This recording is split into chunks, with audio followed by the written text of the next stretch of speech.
नमस्कार, मैं वैद राजकुमार। आज हम उपसर्ग को पढ़ेंगे।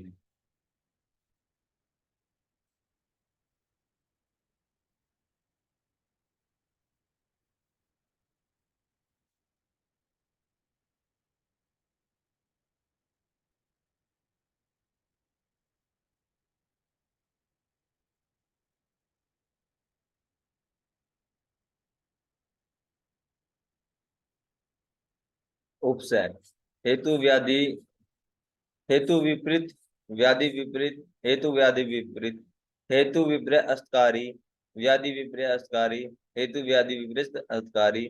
जो औषध आहार विहार रोगी को चिरकाल तक सुख कारक रोगनाशक होता है, उसके उपयोग को रोग का उपसय या सातम्य कहते हैं।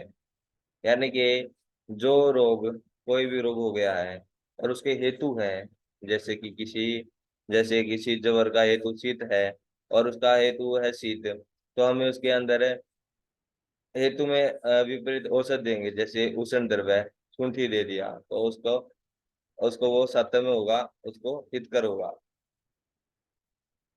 ऐसे ही व्याधि, उसको हम आगे एग्जाम्पल से पढ़ेंगे। इस पर टिप्पणी क्या हुई है ये देखते हैं। उपसर्ग के लक्षण से सुख वाहन, सुख कारक का अर्थ रोगनाशक या चिरकाल तथा सुखदायक ही ग्रहण करना चाहिए। ठीक बात है। संगति नहीं बैठती, जैसे दहा तृष्णा युक्त नवीन जवर में, दहा और तृष्णा युक्त नवीन जवर में, यानी कि पित्त दोष हो गया और तृष्णा ये दूसरे होगी। उदक व स्रोतक सूख गया है, जिस वजह से उसको बार बार तृष्णा होती है, वो दूसरे हो गया। नवीन जवर में शीतल जल पीने से सुख होता है। अगर दाह और तृष्णा है तो फिर उसको दाह को कम करने के लिए मन की इच्छा होगी कि शीतल जल पिया जाए, तो उसे मन को सुख होगा। लेकिन यह सूख जाता है श्रवण के लिए, अंत में उल्टा कष्टकारक होता है, क्योंकि न जवर है, जवर से फिर वो अलग सिम्टम आएंगे, तो वह उपसे नहीं हुआ। इसलिए उपसे के सर्वसम्मत लक्षण इस प्रकार होते हैं कि जो औषध आहार और आहार विहार, जो विहार जो व्याधि के प्रति जो करने से व्याधि के अंदर आराम हो, व्याधि में सुख कारक हो और वो भी लंबे समय तक सुख कारक हो, तो उसको उपसय कहा जाएगा। ये इसकी परिभाषा है कंप्लीट। औषध जनित सुख सुख अनुबंध उपसय है। औषध से आहार, देश काल आचार लंघन आदि द्रव्य तथा अद्रव्य पदार्थों को ग्रहण किया जाता है। ये बात ठीक है। हेतु विपरीत का आशय है,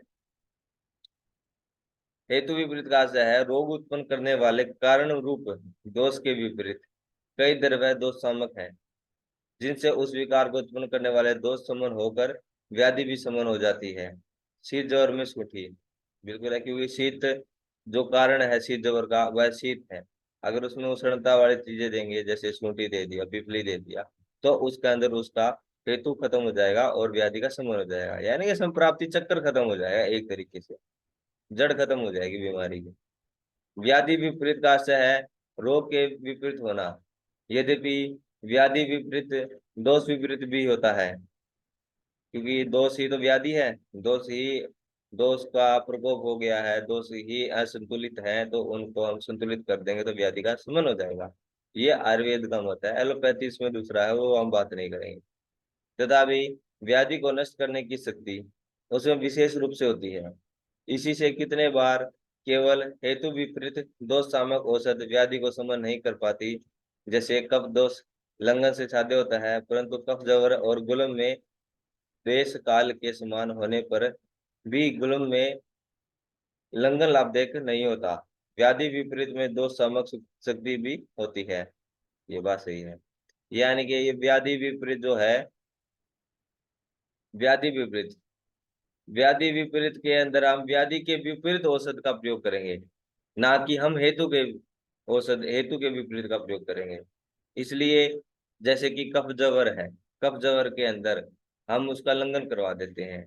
लंघन करवाने कफ जवर हो गया और लंघन करवा देते हैं, उसमें आराम नहीं होता, लेकिन कफ दोष के अंदर लंघन साध्य बताया है, जिससे अगर कफ दोष के अंदर, कफ दोष की वजह से अजीर्ण है, अग्निमांद है, तो उसमें लंघन करवाया जाता है, तो वह पूर्ण रूप से लाभदायक होता है।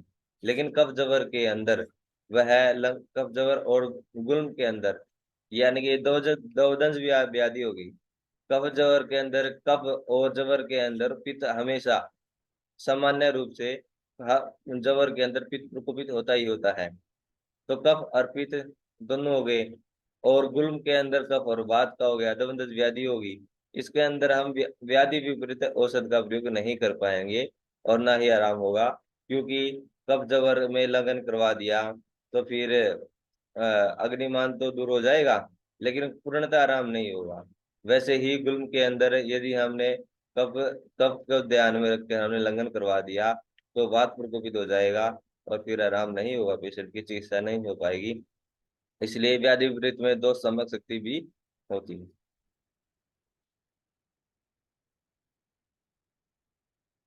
हेतु व्याधि विपरीत का है।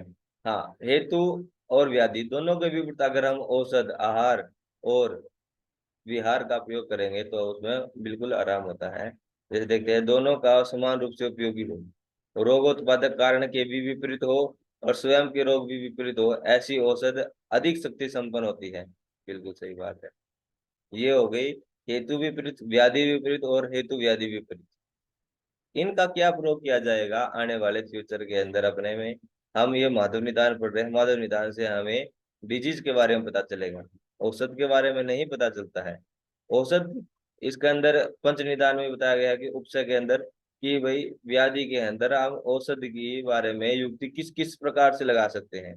हेतु के प्रकार से हम हेतु विपरीत देकर हम युक्ति लगा सकते हैं, व्याधि विपरीत देकर हम युक्ति लगा सकते हैं, और हेतु व्याधि विपरीत का लगाकर हम युक्ति लगाकर हम उसका औषध का प्रयोग कर सकते हैं, जिससे जिससे रोगी जल्दी साध्य हो।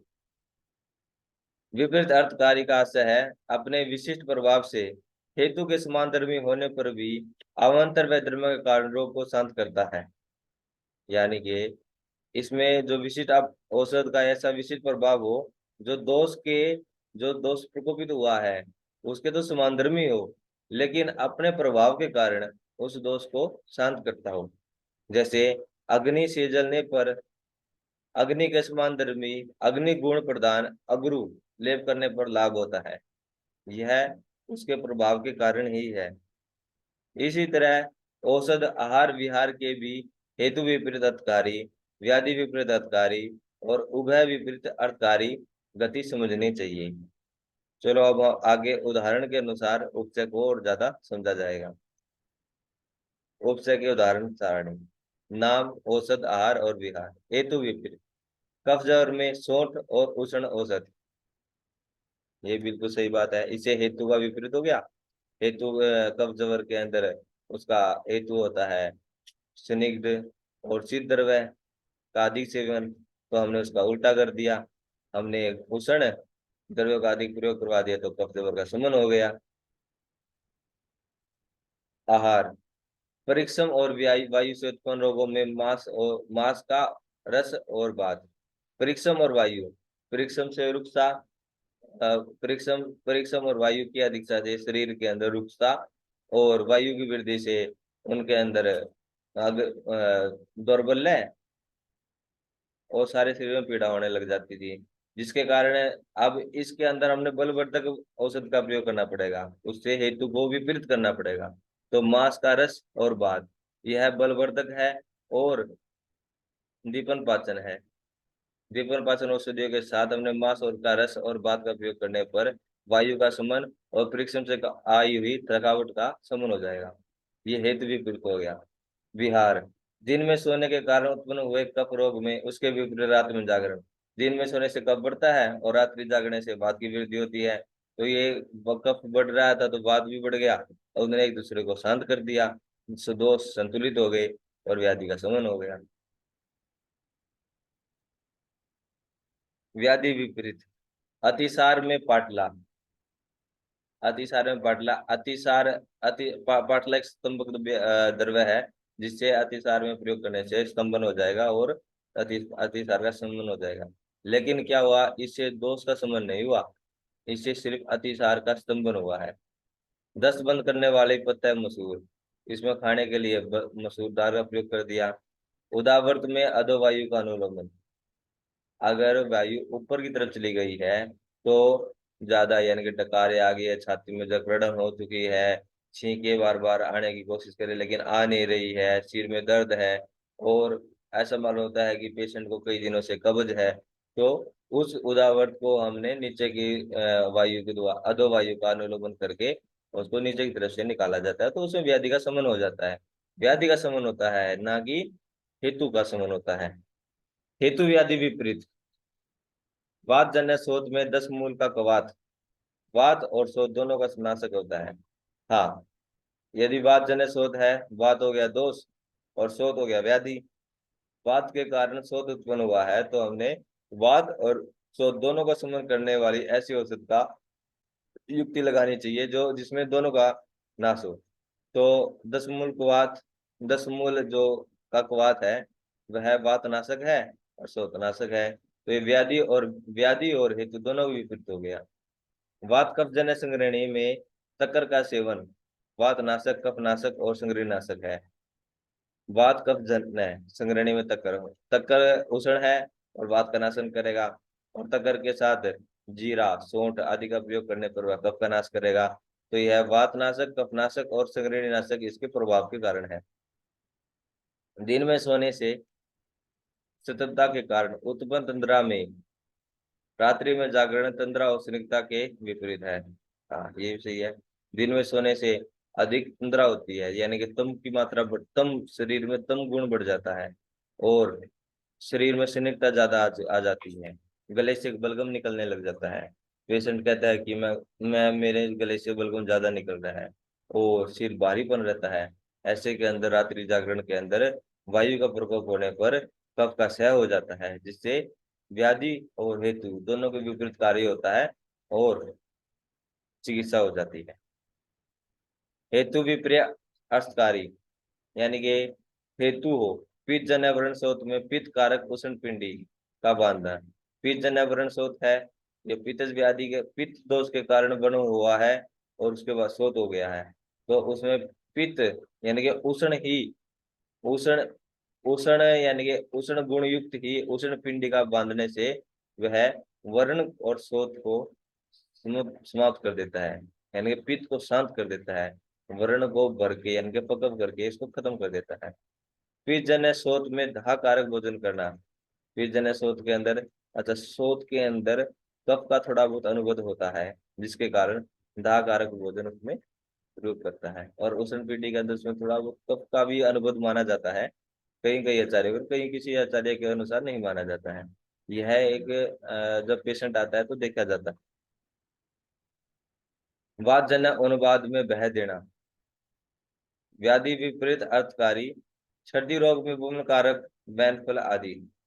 सर्दी रोग में जब अधिक अधिक छींकें आ रही है तो वमन कारक वैनफल वमन करके हमने जो प्राणवायु है, प्राणवायु उदान वायु, उनका हमने उनका हमने निकाल दिया, उनका शोधन हो गया, जिससे वमन कारक वैनफल आदि हो गया। इसमें वमन कारक वैनफल का प्रयोग किया जाता है। अतिसार में रेचन कराने वाला दूध आदि। आ, व्याधि विपरीत अतिसार है लेकिन हमने फिर भी इसमें रेचन करवा रहे हैं, लेकिन वो रेचन करवाने से जो मल मल आंतों के अंदर है वो निकल जाता है, अतिसार के अंदर जो उसके कीटाणु भी निकल जाते हैं, उसमें आराम हो जाता है। सर्दी रोग में कंठ में उंगली डालकर वमन कराना, यानी कि सर्दी का मतलब होता है उल्टी आना, पहले से ही ज्यादा उल्टी आ रही है, लेकिन हमने फिर भी वमन कारक चीजों से उसको उल्टी दे दिया, और भी कारक दे दिया। सर्दी रोग में कंठ में उंगली डालकर वमन कराना, यदि उल्टी की उबकाई आ रही है लेकिन उल्टी पूरी नहीं आ रही है, उबकाई आ रही है लेकिन उल्टी नहीं आ रही है, पेट के ऊपरले हिस्से के अंदर, छाती के अंदर एपिगैस्ट्रिक रीजन के अंदर अफारा है और पेशेंट से बैठा नहीं जा रहा है, ऐसे बैठते वक्त थोड़ी यानी कि उगड़ू बैठते हो तो पेट के अंदर उफारा अड़ने से पेट के अंदर ज्यादा पीड़ा हो रही है, छाती के अंदर पीड़ा हो रही है, छाती में जगड़न हो रही है और उल्टी करने का मन है, पेशेंट उबका रहा है, तो उस समय कंठ में उंगली डालकर वमन करवाना लाभदायक होता है। और उस समय वमन कारक मैनफेल आदि द्रव्यों के द्वारा उसको उल्टी करवाने से वो उल्टी सर्दी यानी कि जो जो द्रव्य है, जो उल्टी होने से वहां पर वो शांति होती है, पेट का अखारा खत्म हो जाता है, छाती की जकड़ समाप्त हो जाती है, तो ये व्याधि विपरीत अतकारी। हेतु व्याधि विपरीत अतकारी, विष की औषध विष अथवा जले हुए पर अगरू का लेप, यानी कि विष ही विष को काटता है। हेतु व्याधि विपरीतकारी, विष ही विष, यानी कि विष का, विष जो कोई पेशेंट को विष है तो उसका दोष भी कौन है, विष है, और उसके जो लक्षण है वो व्याधि है वो भी विष है, तो फिर उसके औषध भी विष ही दी जाती है, और उससे रोग होता है। कहा जाता है कि जहर को जहर ही मारता है। जले हुए पर अगरू, ये हमने पहले बता दिया था। मदात्य में फिर मद्य का पीना, यानी कि मदात्य का मतलब अल्कोहलिज्म। अल्कोहलिज्म के अंदर ज्यादा जो कोई ड्रिंकर है वो ज्यादा शराब पीता है और उस शराब उसको एकदम छोड़ देता है, यानी विड्रोल सिम्टम जब आने लग जाते हैं तो उसको थोड़ी मात्रा के अंदर मद्य का पीना लाभदायक होता है, जिससे उसको विड्रोल सिम्टम है उसको धीरे धीरे मात्रा कम कर दी जाती है, फिर उसका वो छूट जाता है, अल्कोहल छूट जाता है। व्यायाम जनित समुडवात में जल में तैरना, व्यायाम, व्यायाम जनित समुडवात में, यानी कि जो व्यायाम जनित, व्यायाम के कारण हुए वात के अंदर, प्रकोप के अंदर कहीं कहीं बात हो जाते हैं, कहीं कहीं शरीर के अंदर चपके लगने लग जाते हैं, कहीं कहीं दर्द आने लग जाता है, उसके अंदर जल में तैरना आदि व्यायाम करा जाता है।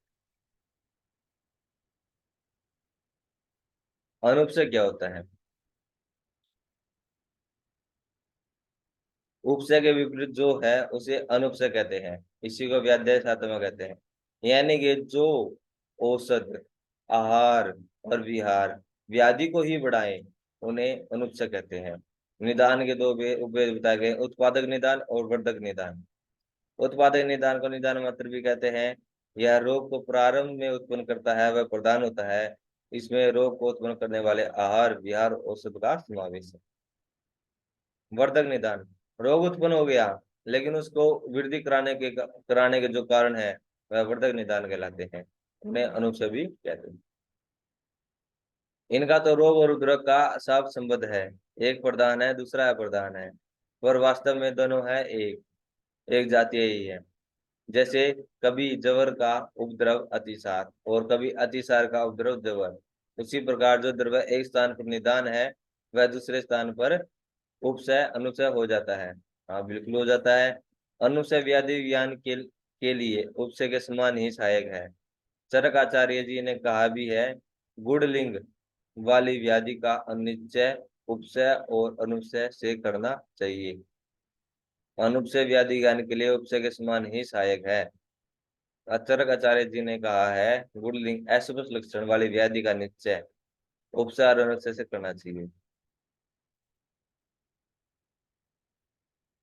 अस्पष्ट लक्षण वाली व्याधि का, देखो क्या है, कोई व्याधि है, कोई व्याधि उत्पन्न होती है तो उसका कोई ना कोई कारण होता है। यदि कोई रोगी उसके कारण को, व्याधि होने के बाद भी फिर भी उसको प्रयोग करता रहता है, उस निदान को, उस हेतु को, उस औषध को, वो आहार को, उस विहार को उसको फिर से प्रयोग करता रहता है, तो वह व्याधि वह व्याधि और अधिक अपने उग्र रूप के अंदर आ जाती है, और उसके अंदर उपद्रव और ज्यादा अधिक उत्पन्न होने लग जाते हैं, जिससे और अधिक उत्पन्न हो जाते हैं, जिससे व्याधि और उग्र रूप कर लेती है। जैसे अगर अगर दिवास्वप्न से कफ की वृद्धि हो गई है तो और अधिक वो बंदा कफ, दिवास्वप्न ना छोड़े तो कफ की और ज्यादा वृद्धि, और भी ज्यादा वृद्धि होगी, शरीर के स्निग्धता और भी ज्यादा बढ़ेगी।